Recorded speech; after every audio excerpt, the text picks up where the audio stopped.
Well, good evening, Lifehouse Church. Hope everyone is doing all right today. Welcome to our Wednesday night devotions. So glad that you could take some time out on your Wednesday just to come and be encouraged. We're going to get into some quick thoughts here in just a moment. Sunday, we are continuing our series, Relationship Goals. I've got a really fun message planned for Sunday. There's props. I'm telling you, it's going to be awesome. So you don't want to miss that. I encourage you to make sure, just make it a priority in your week, whether in person or online, and invite someone as well. It's going to be a great message this Sunday. Man, what a great service we had last Sunday. If you missed the 9:30 service, we got to do a baptism. We baptized Corey, who gave her life to the Lord recently, and so it's just such an awesome moment when we get to do those baptisms and see people take their next step in their faith. That's what it's all about. And so I hope at Lifehouse that we're doing baptisms frequently, all the time, and that we never, ever, ever get tired of that, because that's what it's all about. That's what I'm interested in, church. We could grow to whatever number, but if it's just Christians shuffling around them, that's good. It's okay. But what fires me up is people who are making a profession of faith to follow Jesus for the first time. People who've never heard the gospel, or people, maybe they've kind of heard about Jesus but don't really know, and then they really understand who Jesus is and that the power of that changes their life. That's what I want to be about. And so that's what I'm praying for, continue to pray for here at Lifehouse, is that happens, and happens on a regular basis. This Sunday we'll also be doing the Lord's Supper. So if you're watching, if you're doing church at home, then I just encourage you to grab some bread and some juice, and you can participate in that with us. And so that'll be really exciting as we do the Lord's Supper together this Sunday as well. All right, well, I just want to share a few quick thoughts tonight, and so hopefully I won't keep you on your screen too long here as you join. But as we've been going through, I've just kind of been bringing you guys along through my my Bible reading as I've been going through this new chronological Bible that I'm trying out. And so I wanted to bring you in this process because I know how daunting reading the Bible can be, and how confusing it can be at times, and especially if you go through the Old Testament. There's a temptation sometimes to dismiss the Old Testament because it's weird. Can we just be honest? It's a little strange, right? When you read the Old Testament, there's just a lot of stuff that is hard to understand. There's a lot of stuff that's hard to get our minds around. Why God acts certain ways in there, why people act certain ways in the Old Testament. And of course, one of the things we have to keep in mind as we're reading through the Old Testament, we are reading about a culture that happened thousands of years ago in a completely different part of the world, completely different rituals and moral systems during that time. And so one of the things that when you're reading the Old Testament, you always have to be careful of is you cannot impose modern thought onto the people of the Old Testament, because that's just not the world that they lived in. And so it's unfair to hold them and to try to judge them by the standards that we judge ourselves today. It's just not how that works. And so that's one of the things that, as you read through it, it might be like, I don't understand why this is happening. You do have to keep the cultural and the historical context in mind, that it's not the same as it is today, and we can't hold the people that lived there and fought the wars there and did the things there to the same guidelines and just the same thinking that we have today. It's not a fair way to interpret that, not a fair way to approach those scriptures.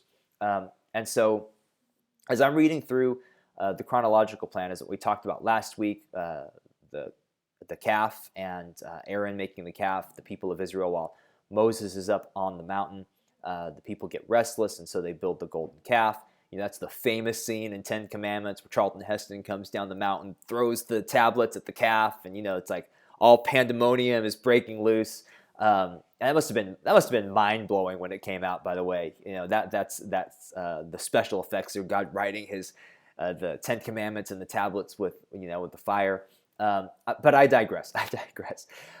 So we had kind of gotten through that. So right now in the reading, we are at the point where God is giving the law to the people, and so we're in the book of Leviticus.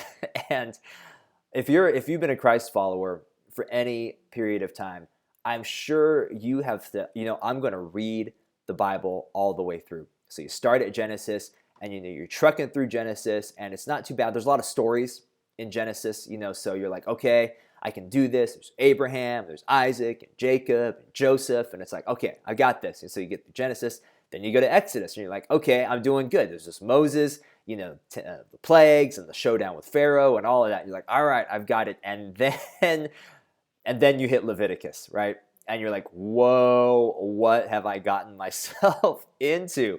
It's just all of these rituals and laws, and you've got to, if you do this, you've got to sacrifice this, and you've got to sacrifice the animal this way, and you've got to discard this part of the animal, but you can keep this part of the animal, and then the priests are supposed to do it this way, and the priests can eat this part of the animal, they can eat this bread, but they can't do this, and then we have these festivals, and we're going to celebrate this festival on this year, and then every 7 years we're going to do this festival, and then every 49 years we're going to do this festival, and just all this, there's all this stuff, and it's just like, you're just, I don't know, first time I've approached, first couple of times probably, I approached Leviticus, I'm just always thinking through like, okay, where's the nugget?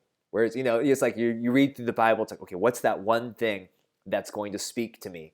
And it's like, and you get through, and then there's like all these sections of, oh, you can touch this, but you can't touch this, and you can eat this, but famously you can eat this, but you can't eat this, and it's like if it chews the cud, and if it has the split hoof, and all of that kind of stuff, right?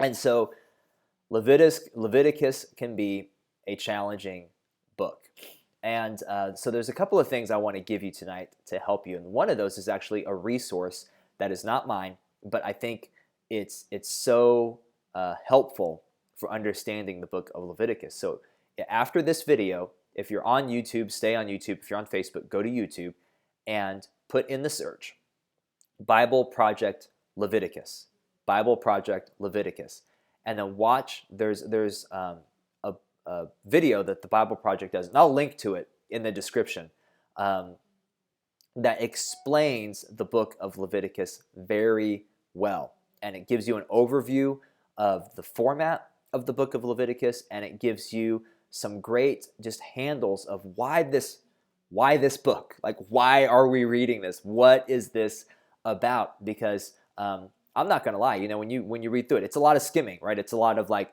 okay, and we kill it this way, and but in that you can miss the structure of the book. It talks about how the book is actually structured into 3 different types of purification, because the whole concept is God is holy. And this is kind of where we're starting to get into the meat here, is God is holy. And as sinful people, we cannot approach God's holiness because it would kill us. And you think, well, if God's good, like how could being in his presence be bad?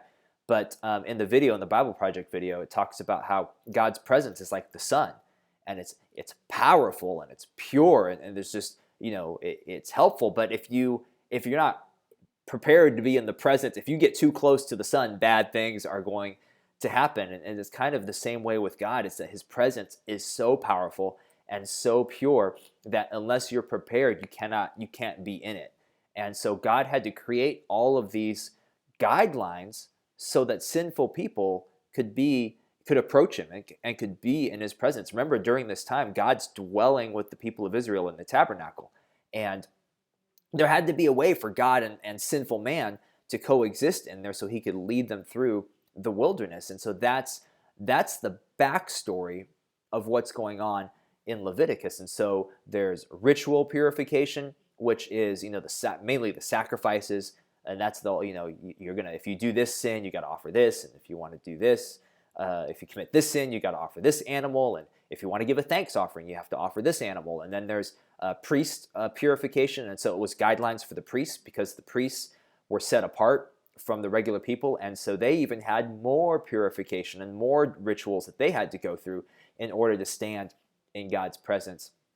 And then there were purification, purity laws in Leviticus, and those are the whole you can touch this, but you can't touch this. You can eat this, you can't eat that. And so if you committed an act, some of those were capitally punishable. You know that people were put to death if they committed that, and some of them they were ceremonially unclean, and that they had to wait a certain amount of time before they could be back into the community or back into the presence of God. And so, admittedly, even unpacking that, I know it's a little confusing, but once again, the whole point of all of this is that God had to create a way for people to approach Him, because His presence was too powerful for them. They could not approach them in their flawed state and in their humanness, or His power and His presence would overwhelm them and would cause them to die.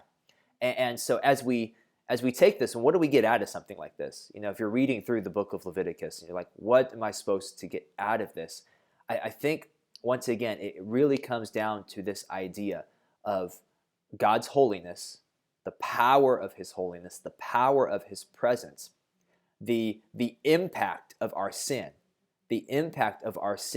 that separates us from God, that does not allow us to go into the presence of God. And so for them to even get close to approaching the presence of God, they had to jump through all of these rituals. They had to make sure every little thing was right to even gain partial access into the presence of God. And so enter in Jesus, whose perfect sacrifice covers our sin. And now the difference between what's happened in the Old Testament and what happens in the New Testament and the New Covenant is this, and it's found in Hebrews chapter 4. In Hebrews chapter 4, verse 16 says this: "Let us then approach God's throne of grace." So the writer of Hebrews is saying, we now get to approach the throne of grace. We now get to come into God's presence, where before there was a curtain, before there was a veil, there was separation between God and His people, and we had to be ritually and ceremonially clean, and then even then only the high priest could enter in to the throne, the Holy of Holies could enter into God's presence. Now the writer of Hebrews is saying, look, let us, who's us? That's you, that's me, that's anyone that calls themselves a follower of Jesus. We have access. We can approach God's throne of grace. We can approach God's presence, not because of our holiness, but because of what Christ has done, because of the sacrifice, because His blood covering our sin, making atonement for our sin. It gives us access to the throne room of God. It gives us access to the throne of grace. So then he says, let us approach God's throne of grace, because we can think, well, I don't deserve that. If I come to God, He's going to see everything I've done wrong. He's going to see I'm not worthy to approach God's throne of grace. He doesn't want to hear from me anyway. Maybe He wants to hear from a pastor. Maybe He wants to hear from a missionary. Maybe He wants to hear from an evangelist. He doesn't want to hear from me. Is He too big for my problems? Does he care about what's going on in my life? And when we think that, what can happen is when we come to God, when we try to approach His presence, that we create our own barriers, that we create our own veil, we create our own separators to keep us from going in to His presence. But this is why the writer of Hebrews says, let us then approach God's throne of grace with confidence. In other translations, it says with boldness. Let us boldly approach the throne of grace. Now, that boldness, that confidence, that's not arrogance. That's not pride. That's not brashness. That's not, us barging in like, hey, God, you're going to listen to me, making demands of God. That's not what he's talking about here. This confidence, this boldness that we can approach God with is the same confidence that I can go and talk to my parents, or my kids can come and talk to me. They don't have to wait for an invitation. They can come and they can confidently talk to me and ask me for things. And we can come in And we can have a confidence, we can have a boldness because God himself has invited us into his presence. God himself is the one that extended the invitation. So when we approach his throne of prayer, when we come into the house of God on Sunday, no matter what's going on, we know that we can approach his throne of grace with confidence. We can approach his throne with boldness, that he no longer wants to be separated or hidden. He wants us to approach his throne. He wants fellowship with us. And what happens when we approach this throne of grace? What do we receive in that moment? Do we receive what we deserve? Do we receive judgment and penalty for our sins? The writer of Hebrews says this: let us then approach God's throne of grace with confidence, so that we may receive mercy and find grace to help us in our time of need. Why do we approach God's throne of grace with confidence and with boldness? It's because not because we're perfect, not because we have it all together. It's so that we can receive mercy, so that we can receive grace in our time of need. If you're feeling like you've messed up, if you're feeling like a failure, if you're feeling like, man, Daniel, if I lived in the book of Leviticus, there's not enough animals alive for me to sacrifice in order to make up for all the things that I've done. If you're feeling that distance, that's not the time to back away from approaching God's throne room. That's not the time to back away from seeking his presence. That's the time to boldly and confidently approach the throne of grace, because the mercy and the grace that you need are going to be found when you approach his presence, when you take the step into his throne room, when you take the step, when you get on your knees, when you humble yourself in prayer, when you take the step into his presence, not because of your righteousness, but because of the righteousness of Jesus. When you take that step into his presence, what's waiting for you there is not judgment. What's waiting for you there is not condemnation.